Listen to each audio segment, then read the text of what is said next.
Good morning दोस्तों, चलिए अपन शुरू करते हैं अपने एमसीक्यू सीरीज का अगला एमसीक्यू सीरीज का अपन अगला केस सिनेरियो अपन डिस्कस करते हैं। केस सिनेरियो नंबर 20 अपन डिस्कस करने वाले हैं। क्या लिखा है ध्यान से पढ़ना मेरे साथ। मिस्टर जुकारो, नाम क्या है मिस्टर जुकारो, जिनका एज कितना है 42 ईयर्स है, ए सिंगापुर सिटीजन। वो इंडियन सिटीजन नहीं है, वो सिंगापुर सिटीजन है।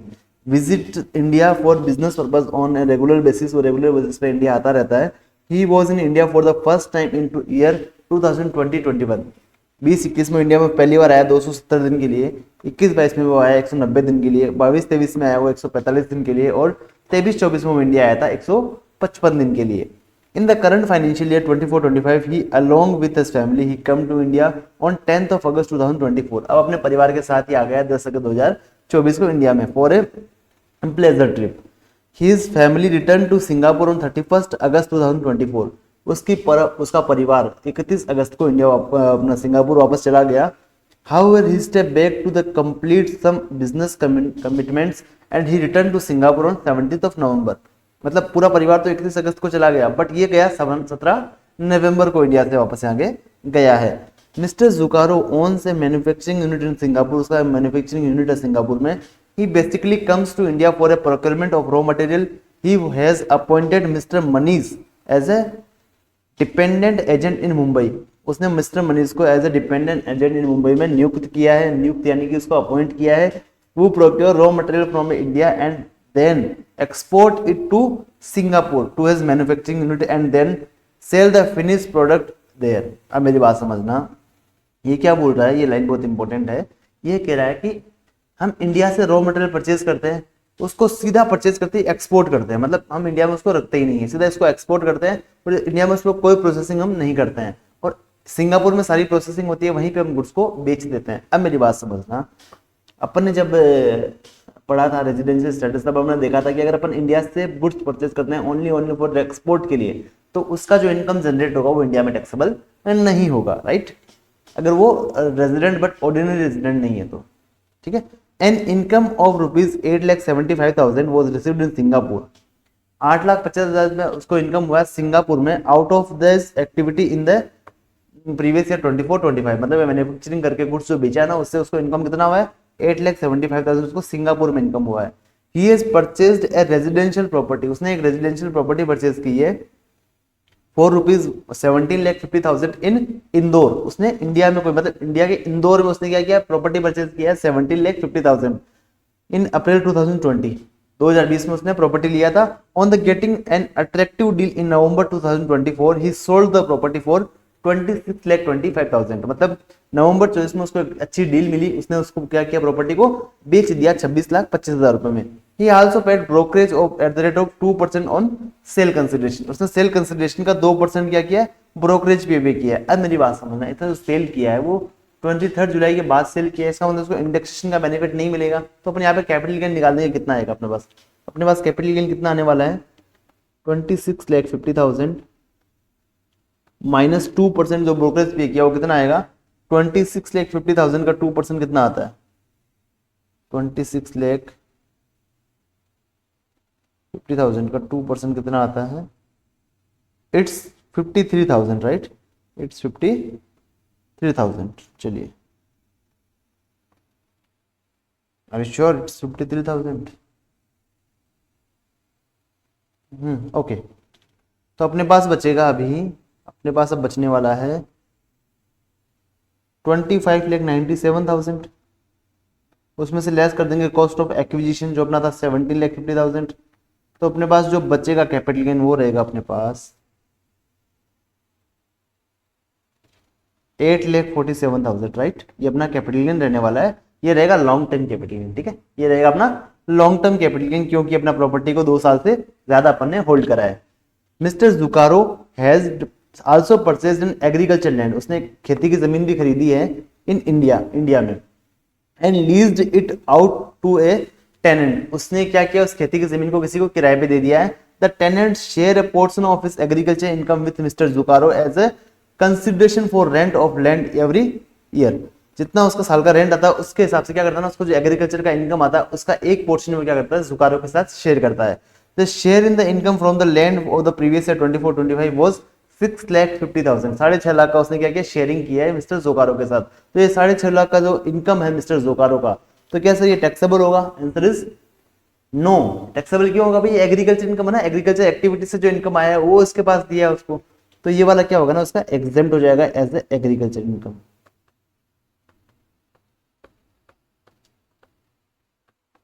Exempt, right.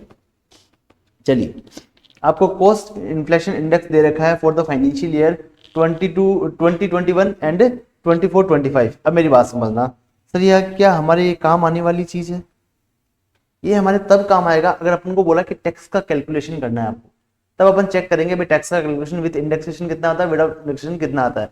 But for calculating capital gain we are not use of such information. Okay, चलिए फर्स्ट क्वेश्चन क्या कहता है, what is the residential status of mister Zukaro for the assessment year 25-26। Residential status क्या होगा? अब ये India में आता है तो पता हमको दो कंडीशन देखनी पड़ेगी, एक तो 182 डेज वाली, सेकंड अपन को देखनी होगी अगर ये कंडीशन मीट नहीं करता तो अपन सेकंड कंडीशन देंगे 60 डेज इन फाइनेंशियल ईयर और 365 days in last 4 financial year, right. चलिए अब मेरी बात समझना, क्या इस साल में वो 182 डेज इंडिया में रहता है? तो वो कब आया था इंडिया? वो आया था 10 अगस्त को आएगा, राइट। 10 अगस्त को इंडिया आया था, तो अगस्त में कितने दिन रहा था वो? 22 डेज इंक्लूडिंग 10 अगस्त। अगस्त में 22 डेज इंडिया में रहा था। अगस्त के बाद सितंबर में 30 डेज रहा था, अक्टूबर में 31 डेज और नवंबर में 17 डेज। टोटल वो इंडिया में रहा है इस साल में 60, 70, 100 days, I think it's 100 days, right. Okay 100 days. चलिए 100 डेज वो इंडिया में इस साल में रहा है। कैलकुलेशन सही है ना मेरा? ठीक है, ठीक है। चलिए, तो ये वाला कंडीशन तो मीट नहीं करता है, बट इस कंडीशन में 60 डेज इन फाइनेंशियल ईयर वो मीट कर दिया इसने। अब पिछला देखना पड़ेगा, पिछले 4 सालों में 365 डेज है या नहीं है। अब मेरी बात समझना, तो पिछले 4 साल कौन कौन से वाले अपन बात कर रहे हैं? 24-25 का, तो 23-24, 22-23, 21-22 और 20-21, राइट। इसमें कितने कितने दिन रहा था वो? 20-21 में वो रहा था, अपन यहाँ पढ़ा था अभी 270 डेज, राइट। 270 डेज वो क्या था? 20-21 में इंडिया में था। 21-22 में वो था 190 डेज, यहाँ पे था वो 145 डेज, और यहाँ पे तो इंडिया में था वो था 155 डेज। तो अपन टोटल कर लेंगे इनका, टोटल कितना होता है? 1 2 3 4 5 660 और 760 डेज, राइट। इतना इंडिया में था। इसका मतलब क्या होगा? ये रेजिडेंट बन जाएगा, क्योंकि ये कंडीशन वो पूरी सेटिस्फाई कर रहा है। पिछले 4 सालों में 365 दिन से ज्यादा इंडिया में है और इस साल में 60 दिन से ज्यादा इंडिया में है। सर रेजिडेंट बन गया, अब अपन चेक करेंगे रेजिडेंट बट ऑर्डिनरी रेजिडेंट है या resident but not ordinary resident है। वो अपन चेक करेंगे। कैसे चेक करेंगे? वो अपन को पता, दो कंडीशन मीट करनी पड़ती है। एक तो पिछले 10 सालों में किसी भी 2 साल में वो रेजिडेंट रहा है। अब मेरी बात सुनो, रेजिडेंट का बनता है 182 डेज अगर वो इंडिया में रहता है तो देखो ना 21-22 और 20-21 दोनों में वो 182 दिन से ज्यादा है। इसका मतलब इन दोनों सालों में क्या बन गया? वो रेजिडेंट बन गया। मतलब पिछले 10 सालों में 2 साल तो वो रेजिडेंट है, और पिछले 7 सालों में वो टोटल इंडिया में कितना रहा है? 730 दिन या उससे ज्यादा रहा है। तो देखो ना, पिछले 4 सालों में 760 दिन हो गए हैं इसके। तो इसका मतलब ये रेजिडेंट बट ऑर्डिनरी रेजिडेंट बन जाएगा। तो पहले का अपना आंसर रहने वाला है, पहले का अपना आंसर रहने वाला है resident and ordinary resident, right. Resident and ordinary resident अपना ये वाला आंसर यहाँ पे रहने वाला है। चलिए चलिए नेक्स्ट क्वेश्चन क्या कहता है? assume for the purpose of answering this question only that Mr. Zucaro is non-resident। आपको ये मानना है कि मिस्टर जुकारो क्या है? नॉन रेजिडेंट है। मिस्टर जुकारो क्या है आपका? नॉन रेजिडेंट है in the India for the previous year 24-25। Would income of rupees 8,75,000 and through activity of procuring raw material for manufacturing unit in Singapore R be taxable in India. अब मेरी बात सुना, अगर वो नॉन रेजिडेंट है और जो इनकम उसने इंडिया में अर्न ही नहीं किया है, जो मतलब इंडिया में उसने कमाया नहीं है, उसको रिसीव्ड भी नहीं हुआ, तो इंडिया में टैक्सेबल भी नहीं होगा। अब ये किस बेस पे ये क्वेश्चन पूछ रहे हैं? इस बेस पे पूछ रहे हैं कि उसने क्या किया? रॉ मटेरियल कहां से खरीदा था? उसने इंडिया से खरीदा था और उसने डायरेक्टली एक्सपोर्ट कर दिया था। पता अपन ने रेजिडेंट स्टेटस पढ़ा था कि अगर अपन डायरेक्टली एक्सपोर्ट कर देते हैं और सारी एक्टिविटी बाहर हो रही है, सारी सेल्स बाहर हो रही है, तो वो उसकी इनकम इंडिया में अपने टैक्सेबल नहीं होगी। तो ये कह रहा है टैक्सेबल होगी, तो ये वाला आंसर अपना गलत है। ये वाला अपना आंसर गलत है। ये कह रहा है नहीं होगी, बराबर ये सही है, और ये भी गलत है, ये वाला भी। No, as it is confirm to purchase of goods in India for the further export and hence not an income deemed to accrue or arise in India. ये वाला अपना आंसर सही है। दूसरा फोर्थ क्या करा है, no as income is received outside India, ये भी सही है, बट करेक्ट आंसर ये है एज पर सिनेरियो, राइट। चलिए, would income arise from transfer of residential property in Indore is chargeable to tax in India in the hands of Mr. Zucaro? If yes, compute the amount of capital gain chargeable to tax. अब मेरी बात सुनो, उसने इंदौर का जो property बेचा है वो क्या इंडिया में टैक्सेबल होगा? आंसर इज यस होगा, क्योंकि प्रॉपर्टी ही इंडिया में था। सर कितना टैक्सेबल होगा? अपन ने अभी अभी कंप्यूट किया, कितना किया है? 8,47,000, राइट। 8,47,000। अरे अच्छा, अरे एक गलती हो गया मेरे से, एक गलती हो गया मेरे से। सर कौन सा गलती हुआ? मेरे से गलती हुआ है, किसी ने मेरे को बताया भी नहीं। यहाँ पे सेल का प्राइस कितना है? 26,25,000 है। अपन ने कितना लिया? 26,50,000 लिया। तो अपना यहाँ पे गलत हो जाता है, अपने यहाँ पे क्या होता है? गलत हो जाता है। तो अपन को करना पड़ेगा 26,25,000, राइट। ये सिर्फ देखने का मिस्टेक था ना, देखने का मिस्टेक था। चलिए इसको भी अपन साफ कर देते हैं। ये 2% भी गलत हो जाएगा, फिर अपना ये प्रॉफिट भी चेंज आ जाएगा। 2% कितना होगा? 26,25,000 का 2% कितना होता है? 26,25,000 का 2% कितना होता है भाई? ये होगा 52,500, 52,500। तो अपना यहाँ पे जो इनकम आएगा वो आने वाला है 25,72,500, राइट। चलिए इसमें से अपन लेस ऐड कर देंगे, मतलब लेस कर देंगे 17,50,000, तो अपने पास आ जाएगा 8,22,500 अपने पास लॉन्ग टर्म कैपिटल गेन यहाँ पे आ जाएगा। तो आंसर कहाँ दिख रहा है अपन को? ये आंसर अपन को दिख रहा है, ये वाला नहीं है, ये वाला नहीं है, ये वाला नहीं है, ये वाला आंसर अपना हो जाएगा, ठीक है। ये वाला अपना आंसर सही हो जाएगा। चलिए fourth question, would income and from agriculture land given on the lease is taxable in the hands of mister Zukaro. अब जो उसने देखो एग्रीकल्चर जो जमीन दिया है ना किराए पे, तो क्या उससे जो रेंट आएगा क्या वो उसके हाथ में टैक्सेबल होगा? क्या उसके हाथ में टैक्सेबल होगा? आंसर इज टैक्सेबल नहीं होगा ना, टैक्सेबल नहीं होगा, क्योंकि agriculture income is the agriculture income. Once the agriculture income is always the agriculture income. तो ये अपना टैक्सेबल नहीं होगा, तो ये क्या हो जाएगा? अपना एग्जेम्प्ट रहने वाला है। चलिए ये वाला अपना आंसर यहाँ पे हो जाएगा, no such income is exempt since it is agriculture income. चलिए यहाँ पे आके अपना एमसीक्यू नंबर, यहाँ पे आके अपना एमसीक्यू नंबर 20 कंप्लीट हो जाता है। अब अपन बात करने वाले हैं एमसीक्यू नंबर 21 का। अब अपन बात करेंगे एमसीक्यू नंबर 21 का। चलिए नेक्स्ट बात करते हैं केस सिनेरियो नंबर 21 का। केस सिनेरियो नंबर 21 का अपन नेक्स्ट बात करते हैं। मिस्टर राजन जिनका एज कितना है? 62 ईयर्स है, एंड इंडियन सिटीजन। वो एक इंडियन सिटीजन है, वो कहाँ रहते हैं? दिल्ली में रहते हैं, ठीक है। His wife Sheetal and daughter Riya also reside with him, मतलब उनके साथ ही रहते हैं। उनके मतलब उनकी वाइफ शीतल है, उनकी डॉटर कौन है? रिया है। रिया की एज कितनी है? 16 ईयर्स है, वो 12th में पढ़ती है, डीएवी स्कूल में पढ़ती है न्यू दिल्ली की, ठीक है। Mr Rajan left for employment to Dubai on 15 सितंबर 2024। 15 सितंबर 2024 को इंडिया छोड़ के चले जाते हैं दुबई में जॉब करने के लिए। But his family did not accompanying him, उसकी फैमिली उसके साथ नहीं आती है। He is return to India on 25 March, 25 मार्च को इंडिया वापस आ जाते हैं। पता है अगर कोई बंदा इंडिया अपना एम्प्लॉयमेंट के लिए छोड़ के जा रहा है तो उससे कैसे अपन रेजिडेंशियल स्टेटस चेक करते हैं, एक ही कंडीशन चेक करते हैं 182 डेज वाली, right. Mister Rajan had gone outside India for the first time in his life, अपनी पूरी लाइफ में पहली बार बाहर गए थे इंडिया से, पहली बार बाहर गए थे। इसका मतलब पिछले सालों में हमेशा वो रेजिडेंट ही रहे हैं, ठीक है। ड्यूरिंग द अप्रैल 2024 टू सितंबर 2024 he was working with a multinational company in Delhi. मतलब जो इंडिया में था वो अप्रैल से लेकर सितंबर तक वो एक मल्टीनेशनल कंपनी में काम करते थे दिल्ली में।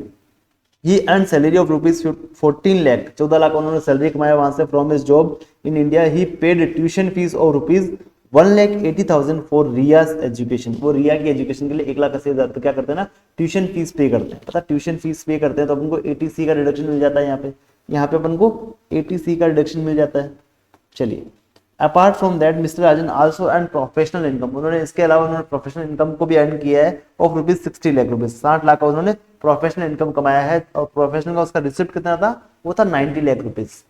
सर ये 90 लाख का रिसिप्ट अपन को क्यों दे रखा है? पता है अपन को 44 अपने वो बड़ा था ए बी, अपन को ऑडिट करवाना पड़ेगा, अपन को ऑडिट करवाना पड़ेगा। अपन रिसिप्ट कितना है? 50 लाख रुपए से ज्यादा है, तो यहाँ पे अपन को क्या करना पड़ेगा? अपन को ऑडिट करवाना पड़ेगा, right, from India. During the year he also earned interest from his Indian saving bank account to the tune of rupees 12,000, उसने 12,000 का एसबी का इंटरेस्ट कमाया है। And interest from fix deposit with nationalised bank of rupees 45,000, उसने 45,000 का क्या किया, FD से इंटरेस्ट कमाया है। Mr Rajan also earn a salary income equal to 6 lakh for his job in Dubai. Dubai में जो उसने काम किया ना सितंबर से लेके मार्च तक का, वहां तक उसने 6 लाख रुपए क्या किया है, सैलरी अर्न किया है। On which no tax is paid on payable in Dubai, उसके ऊपर दुबई में कोई भी टैक्स पेड नहीं है, कोई भी पेबल नहीं है। Which was deposited in the bank account in Dubai and later on remitted to India, मतलब फर्स्ट टाइम उसको रिसिप्ट कहाँ होता है, उसको दुबई में रिसिप्ट होता है, उसके बाद वो इंडिया में लेके आता है। तो ये इनकम अगर वो रेजिडेंट बट ऑर्डिनरी रेजिडेंट नहीं बनता तो इसके हाथ में टैक्सेबल नहीं होगा। Mr Rajan has exercise the option to shift out of default tax regime, मतलब नॉर्मल प्रोविजन से वो टैक्स पे करना चाहता है। चलिए सबसे पहले इसका एज देख लेते हैं कितना है, इसका एज है 62 ईयर्स, इनका मतलब अपना 3 लाख वाला यहाँ पे स्लैब लगने वाला है। चलिए अपन चेक कर लें रेजिडेंट है नॉन रेजिडेंट है। अब मेरी बात समझना, ये कब गया इंडिया से, ये गया था 15 सितंबर को, तो वो अप्रैल में यही था, पूरा अप्रैल के 30 दिन यही था, मई के 31 दिन यही था, जून के यही था, जुलाई यही था, अगस्त यही था और सितंबर के 15 दिन यही था। फिर सितंबर से 25 मार्च तक वो क्या था, इंडिया के बाहर था। तो 25 मार्च को वापस आया, तो 25, 26, 27, 28, 29, 30, 31 7 दिन वो इंडिया में और था।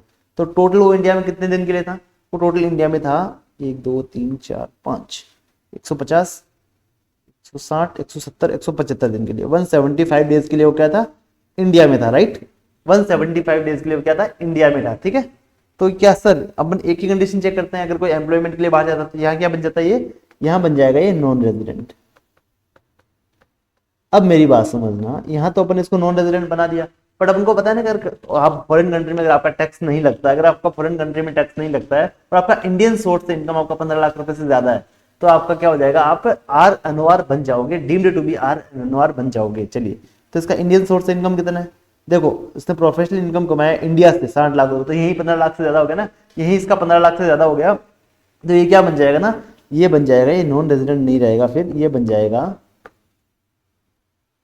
Deemed resident.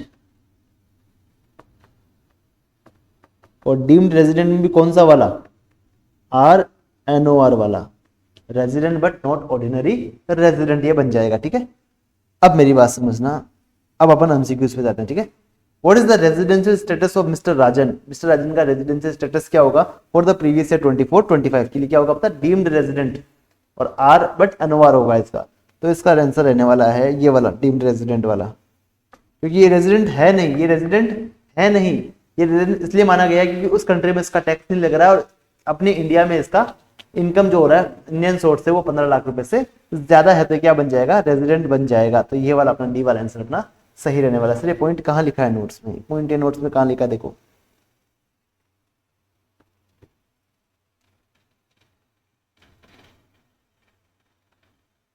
ये रहा, ये पॉइंट नोट्स में कहाँ लिखा है,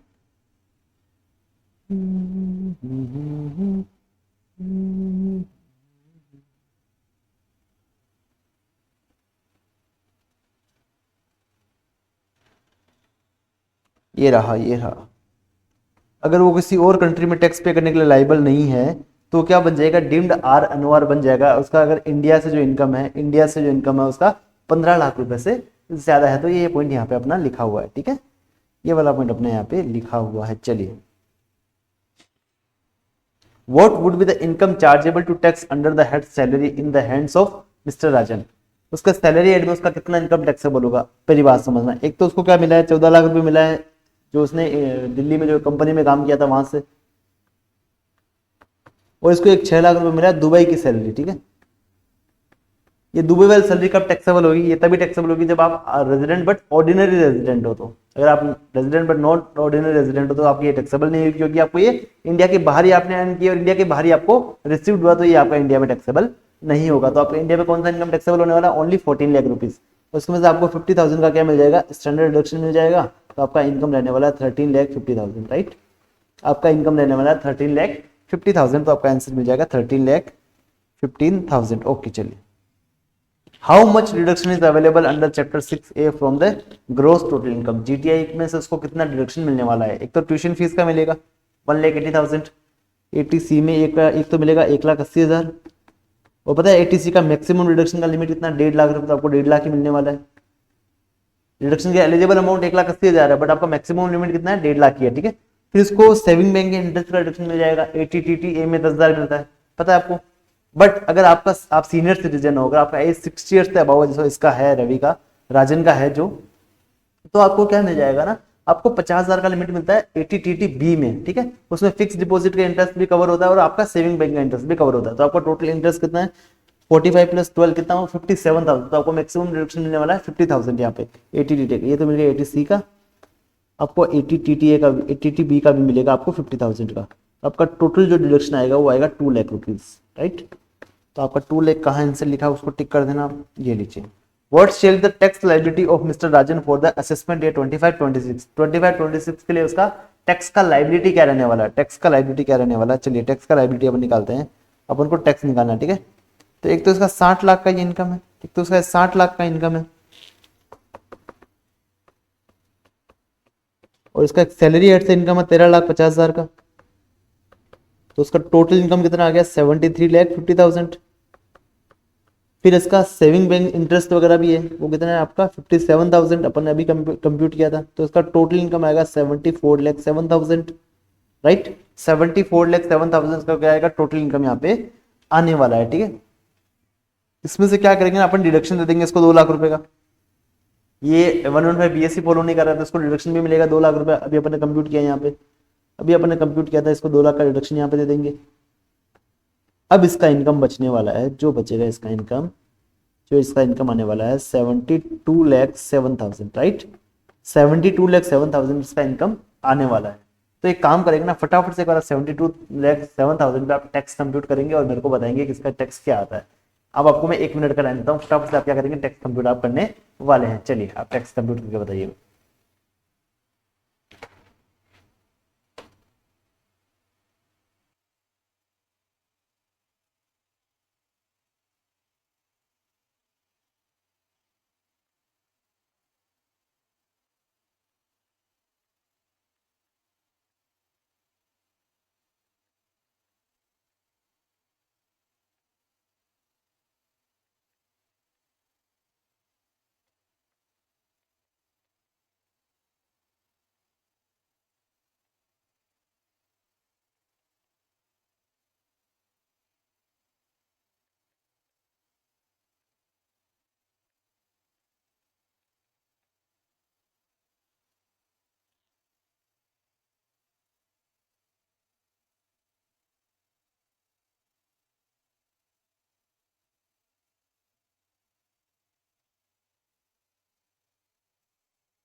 चलिए आपने कंप्यूट किया, यहाँ तक तो सबका सही आया होगा, यहाँ तक तो आपका सबका सही आया होगा।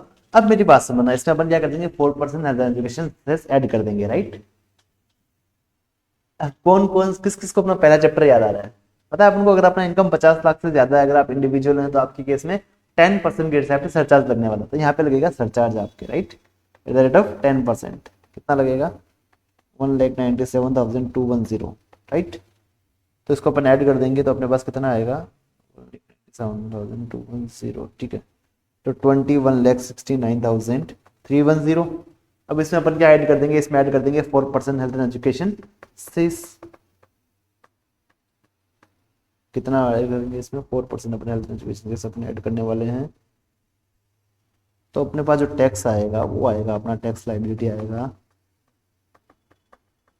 ये आने वाला 22,56,082। तो अपन इसको कैसे लिखेंगे, इसको 10 के मल्टीप्लाई में अपन क्या करेंगे, इसको राउंड ऑफ करेंगे, 22,56,080 कर देंगे सर, ये अपना टैक्स लाइबिलिटी यहाँ पे आ जाएगा। ये यहाँ पे अपना आंसर रहने वाला है। तो इसका थोड़ा साइज छोटा कर दूंगा, इसका थोड़ा सा साइज छोटा कर दूंगा, बहुत परेशान कर रहा है इसका साइज मेरे को।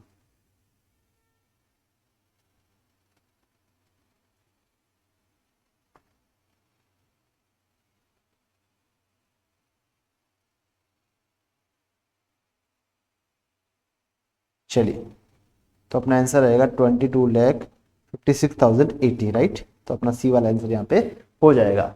What would be the due date for filing income tax return of Mr. Rajan for previous year 24-25 का उसका ड्यू डेट क्या आएगा रिटर्न फाइलिंग का। तो ध्यान रखना इसका ऑडिट होने वाला है, पता है आपको इसका ऑडिट होने वाला है, क्योंकि इसका ग्रोथ से सिर्फ 50 लाख रुपए से ज्यादा है।